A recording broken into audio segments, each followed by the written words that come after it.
दिल्ली की राजनीति में एक बार फिर बड़ा घटनाक्रम हुआ है। आम आदमी पार्टी के राष्ट्रीय संयोजक और दिल्ली के पूर्व मुख्यमंत्री अरविंद केजरीवाल को आखिरकार उनका सरकारी बंगला मिल गया है। करीब एक साल तक चली कानूनी और प्रशासनिक लड़ाई के बाद केंद्र सरकार ने उन्हें दिल्ली के लोधी एस्टेट इलाके में टाइप 8 बंगला अलॉट कर दिया है।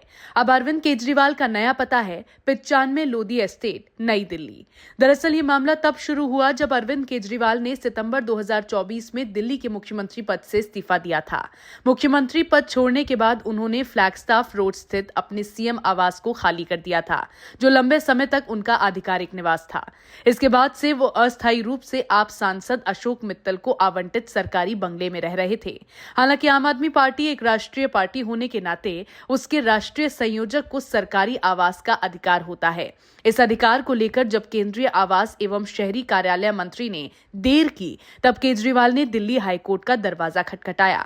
केजरीवाल की याचिका में कहा गया था कि राजनीतिक दलों के राष्ट्रीय अध्यक्षों को आवास मिलना संवैधानिक व्यवस्था का हिस्सा है और पहले से ही कांग्रेस, बीजेपी और अन्य राष्ट्रीय दलों के प्रमुखों को सरकारी बंगले आवंटित किए गए हैं।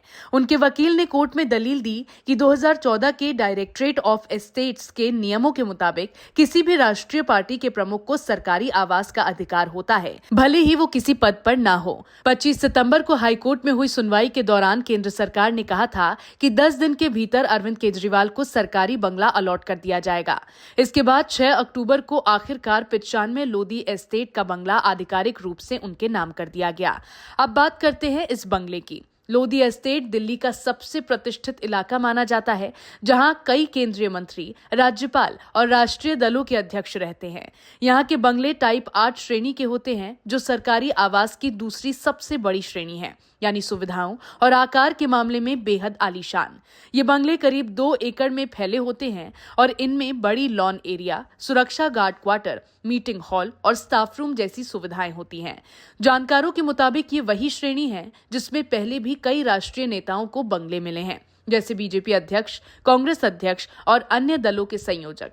इसीलिए कोर्ट में अरविंद केजरीवाल की ओर से कहा गया था कि इतिहास में हर राष्ट्रीय पार्टी के प्रमुख को टाइप 8 बंगला मिला है, तो आप संयोजक के साथ अलग व्यवहार क्यों?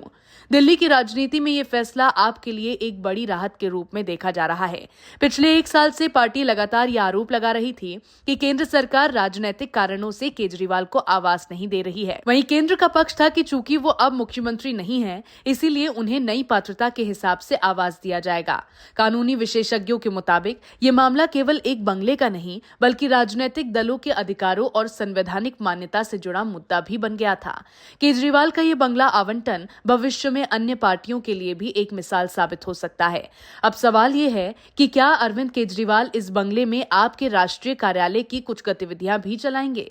फिलहाल पार्टी की ओर से इस पर कोई आधिकारिक बयान नहीं आया है, लेकिन सूत्रों के मुताबिक बंगले के एक हिस्से में मीटिंग और मीडिया इंटरैक्शन जोन बनाए जाने की संभावना है। वहीं राजनीतिक गलियारों में चर्चा है कि अरविंद केजरीवाल का नया पता 95 लोधी एस्टेट अब आपके राष्ट्रीय नेतृत्व का केंद्र बन सकता है, क्योंकि पार्टी का विस्तार अब दिल्ली से बाहर पंजाब, गोवा, गुजरात और महाराष्ट्र तक हो चुका है। कुल मिलाकर ये बंगला सिर्फ एक घर नहीं, बल्कि अरविंद केजरीवाल की राजनीतिक पहचान और संघर्ष का प्रतीक बन गया है। एक साल की कानूनी जद्दोजहद, केंद्र से टकराव और हाईकोर्ट की सुनवाई के बाद आखिरकार उन्हें उनका हक मिल गया।